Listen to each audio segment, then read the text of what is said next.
So let's talk about Halo. Y'all ask me all the time to talk about Halo. It is the second most thing commented on the channel. So it's time to catch up a little bit about Halo news, the Halo community, the state of things, and where I think things are going to go in 2019. Halo Infinite is such a huge potential, but also a huge risk. So let's jump back into our armor, dig into the Halo lore, have a little bit of a conversation, and talk about that. Hey everybody, how's it going? Legundo here, and today we're talking a little bit about Halo. It's been forever since I've done a dedicated Halo video, and that's because right now the Halo universe is in a bit of flux and in a bit of a lull as far as content creation and YouTube. With Halo Infinite potentially 1 or even more years away from its launch, we really don't have a ton of news. Now, some news has recently come to light thanks to the recent Halo social stream where they went behind the scenes of the latest trailer, the original trailer for Halo Infinite. And we learned a bunch of things that some of which we already kind of knew and was just being reconfirmed, some of which were new information and made a lot of people very happy. Things as simple as black undersuits returning, which means anything that's not metal is going to be the traditional black color. Having the slip space engine developed with PC in mind, and that PC is being treated as a first-class citizen for the title, which means I can finally pull my Xbox off my desk because that's the last thing that I keep it for. I play almost exclusively on PC now. Having things like the 152 rank holders in Halo 5 getting something special in Halo Infinite, and the fact that the engine isn't completely made from scratch. Things are being carried over from previous titles, which makes me very encouraged and excited for Halo 5's Forge potentially being something that's being carried over, and us having all of the features that we previously had. But there were two big standouts, two main things, and they both kind of lead towards something very important, not only in the Halo universe right now, but in gaming as a whole. With so many weird launches or weird missteps, and this apparent disconnect between game development companies and game players, you have a lot of people losing the faith of their communities as they move forward with one thing or another, whether it be aggressive microtransaction models or launching a game that seems incomplete or buggy or goes counter to the spirit of the genre or goes counter to the spirit of the world that it's set in. You've had a lot of these complaints about a lot of different titles. I'm thinking about the Atlas launch delays and people getting upset at them. I'm thinking about Fallout 76 and everything with its launch, recent changes to Fortnite and people accusing it of being too microtransaction heavy. PUBG being ignorant of user concerns and not caring enough about hacking or cheating. Rainbow Six being ignorant of their users' concerns and making one global version where they had Chinese regulatory laws applying to people outside of that country.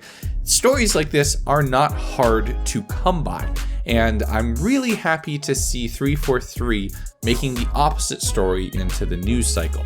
The two major announcements I saw were that flighting programs for Halo Infinite will begin early and will begin often, and they will be taking community feedback on both the casual and pro level as far as the overall health systems and maintenance of the game. So they're bringing people in very early as far as development of the mechanics and how this game is going to play. Now those flights will be under strict non-disclosure agreements, so don't expect to see your favorite YouTuber spoiling whether or not it has classic or advanced movement, or what the BR sounds like, or what the maps are going to be. Not unless they're willing to risk a massive lawsuit coming down on their heads. No, this is just more along the lines of, I'm excited that people are being involved to provide a little bit of perspective from outside of the people inside the walls of 343.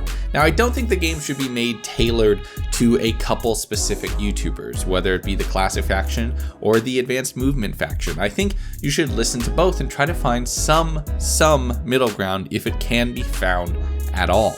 I don't think games should be designed by committee, but I do appreciate studios who involve their community in some way in the process and at least make them feel like they have some impact on the final title. Having players involved in the game from an early stage has this sense of it being communally made. There's an investment there from the very beginning, and the investment exists not only on the user side of things, but it definitely seems like the people who are making Halo right now are the people who should be making Halo. They care about it. They're invested into it. They've poured their heart and soul into it. And I couldn't feel more confident with the people at 343 who are currently running things. And secondly, was that Halo Infinite is going to feature a Halo Reach style customization system.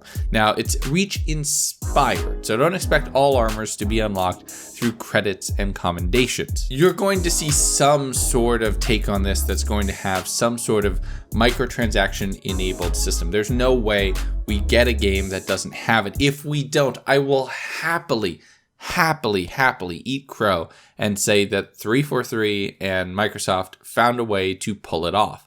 I hope it's not at the cost of having community splitting DLC packs. That seems very much a bygone generation of games.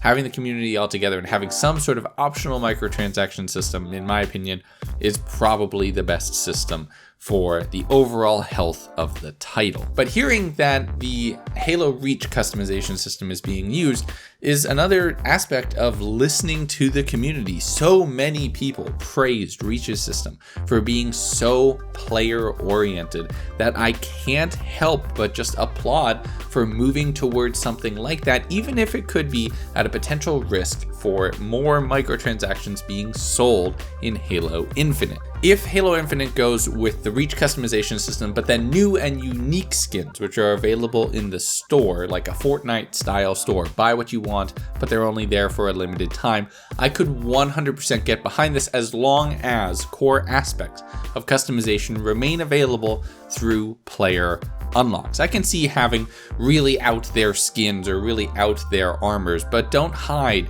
your core armors behind some sort of paywall. Make that available in the ways that players can earn through play.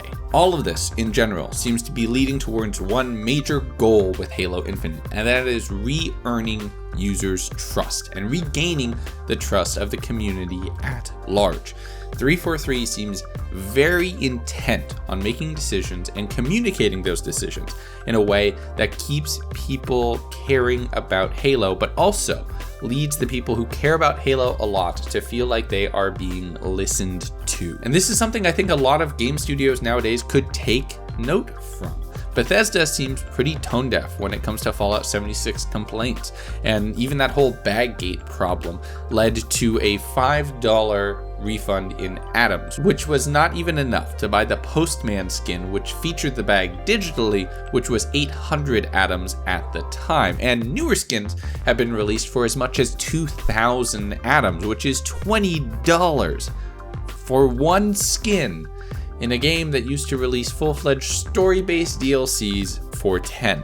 To see this not be the story of what we're hearing with Halo Infinite is drastically reassuring towards where this game is going. Now, things could take a hard left turn and go completely wrong, but at this point, at this moment, this far out, and yet this close, I'm confident and I'm reassured about Halo Infinite as a whole, and I'm cautiously optimistic towards the future of the Halo franchise.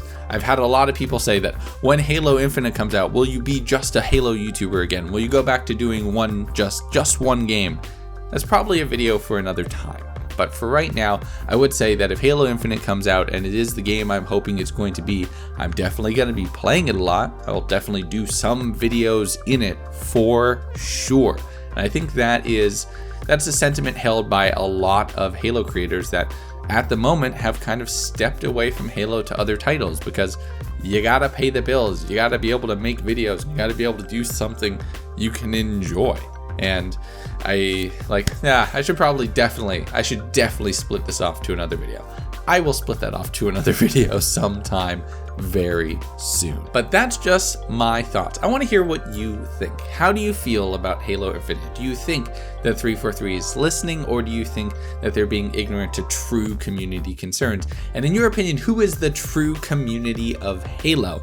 I'd love to hear your thoughts in those comments down below. And if you like this video and you want to see more of me talking about gaming news in the world, all sorts of interesting things, check out Daily Jolt, which is a Monday through Friday news show that we've been posting for a couple months now. That's returning in early January, where I cover 2 or 3 stories every day about the gaming world, give my opinion, try to build a conversation about it, and also shout out some random videos from around the internet that you might not have seen. Go check it out, subscribe to the channel if you want to see more.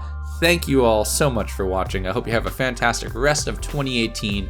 Go out there, be good to each other, and I will talk to you next time. Bye-bye.